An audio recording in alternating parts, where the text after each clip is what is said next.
You are listening to the Overcome Pornography for Good podcast, episode 50, How to Follow Through with Your New Year's Goals. Welcome to the Overcome Pornography for Good podcast, where we take a research-based, trauma-informed, and results-focused approach to quitting porn. This approach has been revolutionary and changed thousands and thousands of lives. I'm your host, Sarah Brewer. Hey, you guys, welcome to the podcast episode this week. Is it really episode 50? Did I read that right? Do I have that correct? Do I need to go double check that this is really episode 50? Because wow, that's so cool. Oh my gosh, you guys. Episode 50, that's almost a whole year of podcast episodes that I've done every single week for almost a year. That's just really cool for me. I'm really excited about that. I really want to go celebrate that. How am I going to celebrate? Maybe I'll go out to dinner.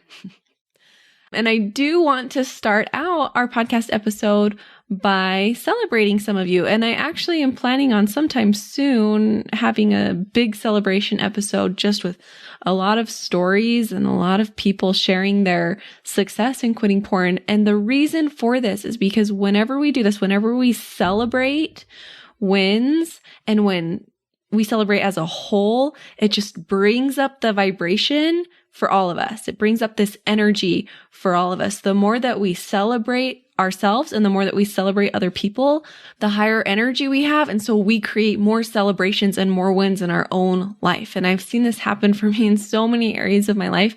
And I see it happen with my clients. When we take time to celebrate and share these wins, it helps everyone. And so as I share a couple of these, I really want you to it can be kind of easy to get into the energy that's like, oh, well, they're doing it and I'll never be able to do it. What I want you to do, like the point of me sharing these is so that you can look at these and say, if they can do it, maybe I can too. And as you celebrate for them, you start to feel the possibility for yourself and then you can create it yourself. This is a really big technique that I used when building my business. Is it got kind of easy to like look around and look outside of me and be like, oh, well, they're helping this many people and they're being this successful, or they have this X, Y, or Z and I don't, they're being successful. Poor me. But when I shifted that and started changing into, wow, look at what they're doing. Congrats. That's so amazing. I'm so happy for you. Wow, look at the difference you're making in the world. Like, that's so amazing. I'm so happy for you. As soon as I did that, I raised my vibrational energy and I started to create that for my own self so much quicker. I once heard too that this energy of celebration is the same energy as gratitude. Right? When we celebrate what we've done or what other people have done, we're also just being grateful. And when we're grateful, we create more things to be grateful for. So this first one is just a message from one of my clients. They said, I've seen real results for the first time in my life. I've been struggling with a porn habit since I was 12, and after many bishops, ARP programs, a 2-year intermission, I am actually changing myself on a fundamental level. For the first time in my life, I feel that my identity is changing so that I can confidently say, I am the type of person who can sit with these urges and porn will not be with me for the rest of my life. Oh, I get chills. That seems to be one of my clients, like when I'm reading through. And so I have, my coaches who work with me, which also I'm going to do a podcast interview with them, with Tina and Kat, who I've hired this last week to help me coach in the program. They're amazing. They're amazing. But they add like testimonials or wins that they hear from clients into this doc. And my assistant gathers them too and adds them to this doc. And we have a bunch. And that seems to be a common line that I hear for the first time in my life. And every time I read it, I get, so excited. I'm like, yes, for the first time in our life, like we're not looking at this porn habit as something that's going to be with us forever, or that is something that's wrong with us, or something that we can't control, or that we're confused and scared of. For the first time in my life, I feel free and I feel like I can do this, and I'm learning these tools and these emotional management tools so that it's easy to manage these urges, so I can change my identity, so that I can really confidently say, I can do this and I am the person who will not look at porn for the rest of my life. Love it. Oh, I love it. Okay, the second one is a win from a client who just went out on a mission. So for those of you who are listening who are not members of the Church of Jesus Christ of Latter-day Saints, and probably many of you are, that's just something that our religion does is, I mean, you've probably heard of Mormon missionaries. Who hasn't? There's the Broadway play about them, right? And to go on a mission, a lot of people want to fully quit porn before they go out, and they do that. So this person says, hello, Sarah, just want to say thank you for all of the content and the material that you've provided in this program. I have always wanted to serve a mission, but I knew I wanted to get rid of this habit before I did that. I have struggled for about a decade and really struggled with shame and genuine hatred towards myself. I've tried quitting in the past, but nothing stuck, and it felt like it left me in a worse shape than before I started. Yeah, we're going to talk about that. After learning the correct principles in this program, I was able to get everything together, and now I am able to serve a mission in Dallas, Texas. So cool. Said I'm starting my MTC experience on Monday, so I might not be able to see your response for a while, but I just wanted to express my deepest sense of gratitude. And we want to celebrate you. Congratulations. Great job. I don't know if you're going to be listening to the podcast episode if you're going on your mission, but really, really, really great work. Okay. And this last celebration is from a client who said, processing my first 50 urges not only gave me incredible insight, but made the frequency of the urges decrease. Oh, so good. I have lost a lot of the fear of feeling bad. I am embracing the river of misery, and I will be completely porn free in the future, thanks to what I am learning and practicing from the program. Yes. And I love this one because he said, processing my first 50 urges made the frequency of my urges decrease. Remember, I haven't talked about this in the podcast for a little while, I think, but remember the Pavlov's dog example. And when we can learn to ring that bell and not give ourselves the reward enough times, that over desire goes down, and just like, Pavlov's dog stops salivating, we stop having as many urges. That is the goal of processing urges. And I have my clients go through an exercise where they process 100 urges and try to get to 100. And many of them don't even get to 100. They get to 30 or 50 or 60 or 70. And then they're like, I'm not really having any more urges. What do I do now? Am I doing something wrong? And I'm always like, no, you're not doing something wrong. You're doing something incredibly right. And look, isn't that amazing that you didn't even have to get to 100 for all of those urges to start decreasing? And now listen, like that's not everyone. Some people need to do more than 100 or get to 100, and they're just kind of starting to get the hang of it at 100, especially if you're having like tons of urges all the time. So that's not everyone, but that is something that I've been getting a lot of feedback from in the program is I'm not able to get to 100 urges because my urges go away. What's wrong? I'm like, nothing's wrong. That's exactly how it's supposed to work. So awesome. Great job. Okay. And I want to start today by talking about the new year, because when this is released, it'll be just a few days before the new year. And specifically, what I want to talk about is how to stay committed to our New Year's goals. Because, right, that's what we always hear. And those are the memes around New Year's is people go to the gym for a couple weeks and then the gym's empty again, right? And I want to address that. And especially if your goal, if something you want by the end of 2022 is to quit porn, I want to help you stay committed to that so that you can actually make it happen. What's amazing about the new year is that there is this surge of energy and we want to use it. And I want to give you some tools on how to stay committed to that goal that you have throughout the whole year. So my number one tip for you is to realize that you're not going to sustain new year energy, and that's okay. I love the new year energy. It feels like newness and recommitment, and you start thinking about, I have a brand new start and what am I going to do this year? Like, I love that energy. And a lot of people don't. They don't love that energy because they kind of make fun of people who get this high energy and they're like, I'm going to do these things. And then they quit on their goals a few months later. And I don't really love that. I don't love that approach to it. One thing to recognize is that energy, it comes and goes and it ebbs and flows. And this is just a principle of the universe and of the world. Energy ebbs and flows. And we see that everywhere. We see that in the tides and in the waves. We see that in the moon cycles. We see that in the seasons. Like there's just ebbs and flows, and it's not supposed to be constant and consistent all the time. And in the new year, there's this big surge of energy. And I think it's amazing that it's almost worldwide that people feel this surge of energy, and it's almost worldwide that people will recommit to things at the new year. It's an amazing thing. The problem is what happens is that this energy goes away after a couple weeks or after a few months. And then when that energy goes away, sometimes people give up. And so, when people don't like the new year, this new year energy, the reason they don't like it is because they think it's supposed to stay forever. And there's something wrong because we're having this energy and then it goes away and then we quit.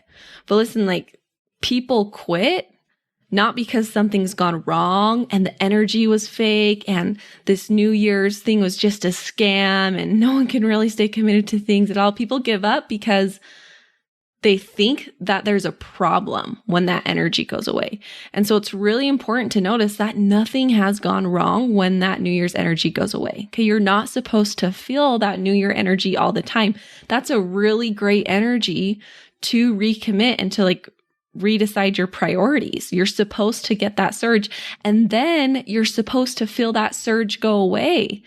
And when that energy and that surge of energy goes away, you can still learn to sustain and keep your goals. Okay, there's that high energy, that high motivation energy, and then that tends to go away and we want to move into more commitment energy and to more sustainability energy. And it's not like in this commitment and in this sustainability energy, we can't keep those same goals and those same New Year's resolutions. No, that's where we do the work and actually follow through with those New Year's resolutions, is in this different energy that isn't so intense, isn't so excited, isn't so motivated, but more committed and more disciplined and more sustainable and a little bit more slow. Okay. So thinking that there's a problem because that energy went away is going to make it really hard to keep going. Okay. So instead of, oh no, that New Year energy is gone. What's wrong? It's all a scam, right? I want you to try, oh, that New Year surge of energy is gone and that's okay. Now, how am I going to access some discipline? How am I going to access and create what I really do want? And this is where having a coach or someone that's kind of helping you and keeping you accountable is really, really helpful. Okay, my tip number 2 for you in following through with your New Year's goals to quit porn is to process the urge to quit like you would process an urge to view porn. So remember, we've talked about this a lot in the podcast. When you feel an urge to go and view porn, you don't just try to make it go away. You don't just go away, go away, go away. I don't want to feel you. And you also don't just give into it. You stop, drop, and breathe into it. You feel it. You breathe into it. You notice it. And then you decide what you're going to do. I want you to do the same thing when you have that urge to quit. A lot of times when we have that urge to quit, we try to make it go away and push it away. And then we can only do that for so long and then we just give into it and we quit. But instead, notice that feeling. You're feeling some resistance to quit. You're feeling some resistance to keep going. What does it feel like in your body? Breathe into it, relax into it, and then continue forward even when you're feeling that discomfort, even when you're feeling that urge to quit. This is life changing, you guys. I say this all the time and I'm going to say it again, but quitting porn is about so much more than quitting porn, because when you learn to sit through these urges and sit in the discomfort with urges to view porn, you can do that in every area of your life, including urges to quit or give up. And then you learn how to not quit and give up because it's the same mindful practice. It doesn't require more willpower. It doesn't require more grit. It just requires mindfully sitting with discomfort. And if you can do that with an urge to view porn, you can do that with anything. Okay, my tip number 3 for you in following through with your New Year's goals is to notice that progress is up and down. It's not just consistently up all the time. I'm hoping that my assistant posts a video of me drawing this out on a graph, so you can go check it out on my Instagram. It should be posted by the time this podcast is out, but I'm going to try to explain it here over the microphone. So the idea is often we think that success is just like a straight line that's going forward. And instead, what I want you to do is think of progress as up and down points on a graph where the overall slope is up, but there's also up and down points. Okay. Maybe a better visual for a podcast where you can't see me drawing anything is like the example of climbing a mountain. Okay. When you are climbing up a mountain, you are not just going straight up the mountain the whole time, at least most of the time. If you're taking like a real path, you are not just going straight up the mountain the whole time. And if you're climbing a big mountain, you can't go straight up the mountain the whole time. You will be exhausted and your body won't be able to do it. Instead, right, you go up hills and then maybe you even out for a little bit. And then you go up again, and then maybe you dip. You go into a little valley, and then you come up again and you dip again, and then you come up and then you even out, and it's up and down and up and down and up and down. But the overall progress is up, and that's why you make it to the top of the mountain. Okay, this is progress with quitting porn too. It's not always up. You will have little dips. You will have little slip ups. You will have little down moments. And that doesn't mean that you're starting all the way at square one, right? Like you're climbing a mountain, you go into a dip. It doesn't mean you're like walking back down the mountain and now you have to start all over. No, it's just a part of the journey. It's just a part of the path. It's just a part of the trail. It's the same with weight loss, right? A lot of people think that your number on the scale means more than it really does mean. And so people who record their scale, their number on the scale, what they'll see are like little dots up and down, up and down, up and down. But the overall trend is moving in the direction that they want it to, even if one day they weigh more because they had a lot of sodium and a lot of water the day before. And then it's back down and then it goes up and then it goes down, but the overall trend is going downward.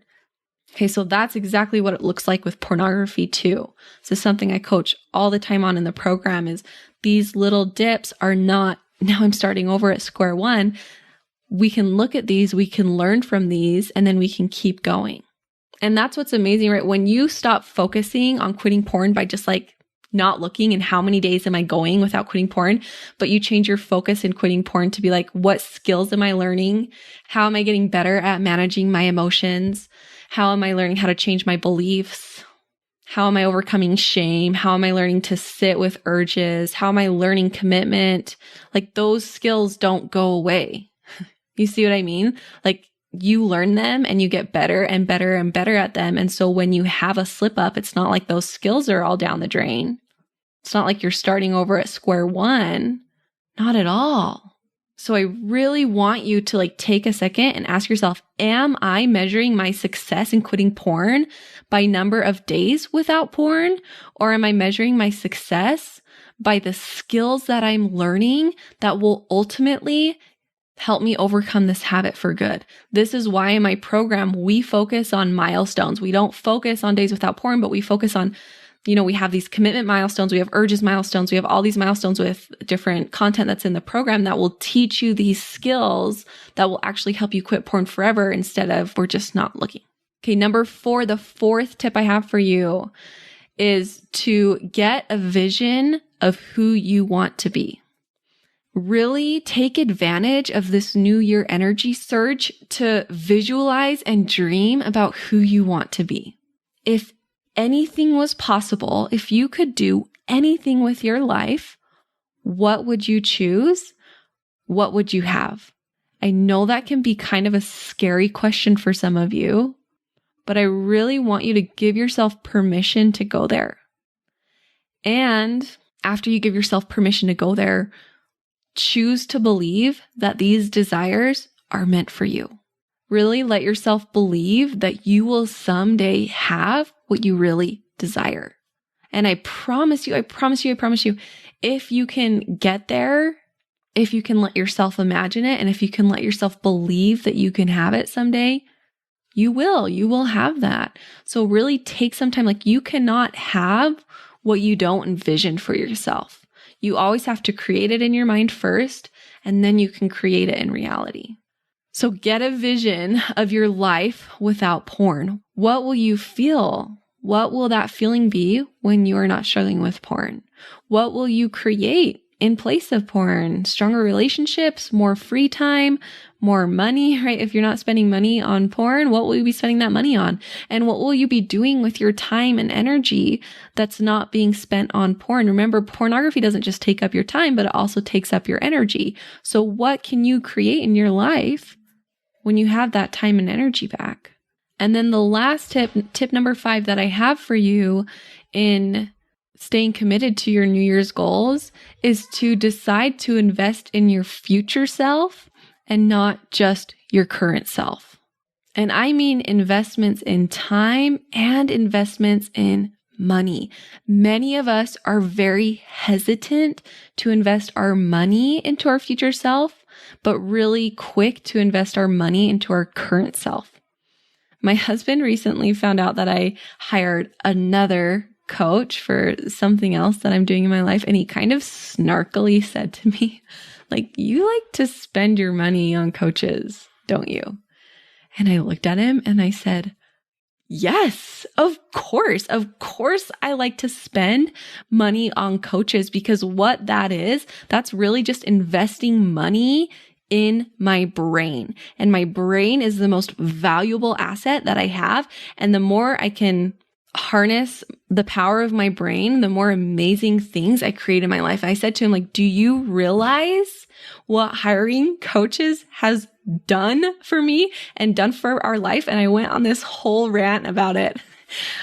Because I think about, it's only been, how long has it been? 3 or 4 years since I found coaching? It hasn't been very long, but just in those 4 years since finding coaching and hiring coaches and investing in my brain, was able to get me out of all of my buffering and buffering all my time away. It got me out of a lot of mom guilt and a lot of religious shame that I struggled with. It just got me into the state of emotional wellness where I was feeling so much better, got me from feeling depressed and unfulfilled most of the time to, still struggling with a little bit of depression, but being able to handle my depression and living a very, very fulfilling life, even with that.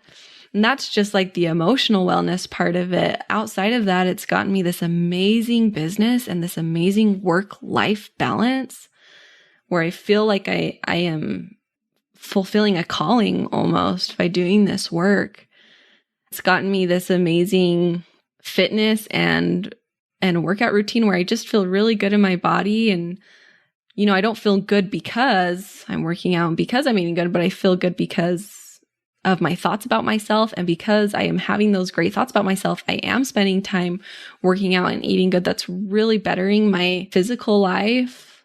I've hired business coaches that, like, when at first you look and you're like, that is a lot of money for a business coach. I've been able to 10x that money that I've put into it.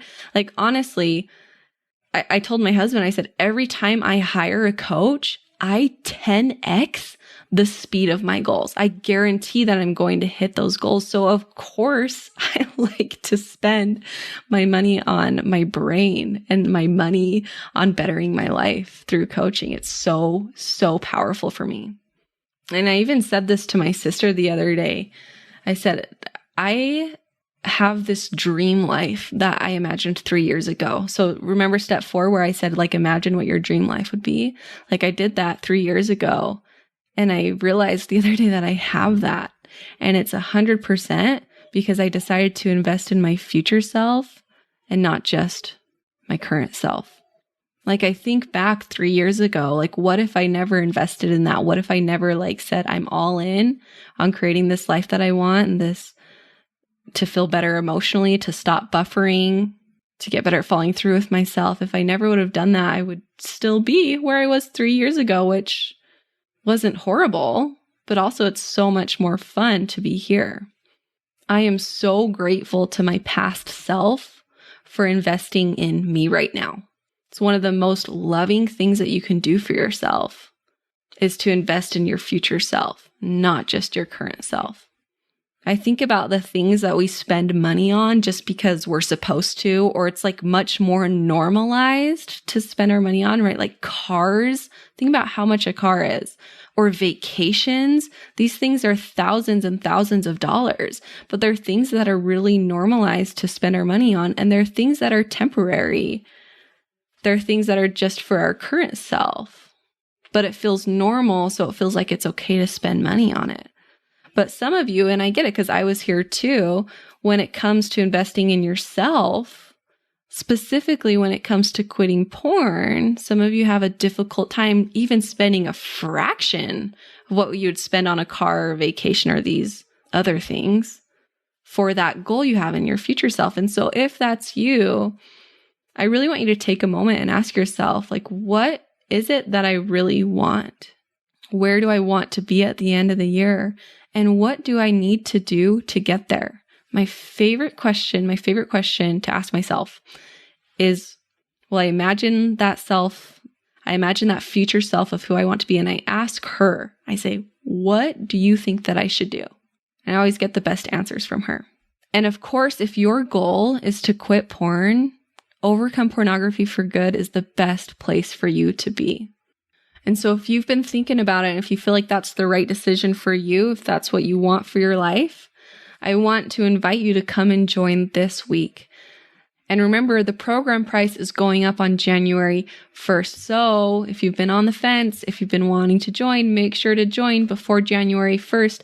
And then remember, you get lifetime access to everything. So you get lifetime access to the coaching calls, to all the content, to those milestones, and to any additional trainings, additional workshops, all the updates we're going to be doing next year, all of the additional things I'm going to be adding next year to the program, you just automatically get. And you can lock it in at this price if you join before January 1st. Okay. All right, you guys, have a great week. Have a blast with this new year energy. Really take advantage of it and really let yourself soak it all up. Okay. We'll talk to you next week. Bye-bye. I want to invite you to come and listen to my free training called How to Quit Viewing Pornography, even if you've tried in the past.